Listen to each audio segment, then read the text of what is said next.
Լուսնի շուրջ Արտեմիս 2 առաքելությունը հաջողությամբ իրականացրած տիեզերագնացները հասել են երկիր։ Կարմիր և սպիտակ պարաշյուտները բացվել են և Օրիոնը սահուն վայրեջք է արել Խաղաղ օվկիանոսում։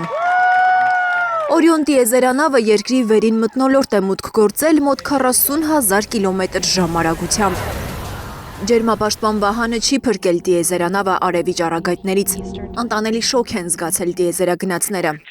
Շոկի պատճառով տեղ-տեղ կորել է կապը թռիչքի կառավարման կենտրոնի հետ։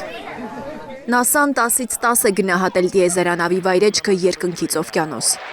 Եթե Օրիոնի կառուցվածքը անթերի չլիներ, երկիր մուտք գործելիս տիեզերանավը կարող էր հետ շպրտվել։ Երկնքից օվկիանոս հասնելուն պես տիեզերագնացներին ուղղաթիռով տեղափոխել են նավ ու սկսել բժշկական զննումները։ 9-օրյա պատմական ճամփորդությունից հետո տիեզերագնացները վերականգնման կարիք ունեն։ Դրանք դեռ չեն խոսել լրատվամիջոցների, նույնիսկ ընտանիքի անդամների հետ։ Ռիդ Ուայզմանը, Վիկտոր Գլովերը, Քրիստինա Քոխը և Ջերեմի Հանսենը այն եզակիներն են, որ տեսել են լուսինը հակառակ կողմից։ Պատմության ամբողջ ընթացքում մարդը դեռ երբեք այդքան հեռու չի եղել երկրից։ Տիեզերագնացները երկրից հեռացել են 407,000 կիլոմետր, գերազանցելով 1970 թվականին Ապոլոն 13 առաքելության ընթացքում սահմանված ռեկորդը։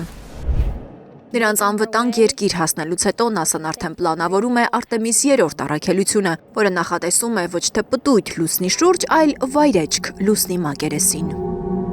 Լիլիթ Գասպարյան, Հարություն Մաթևոսյան, Հայլուր։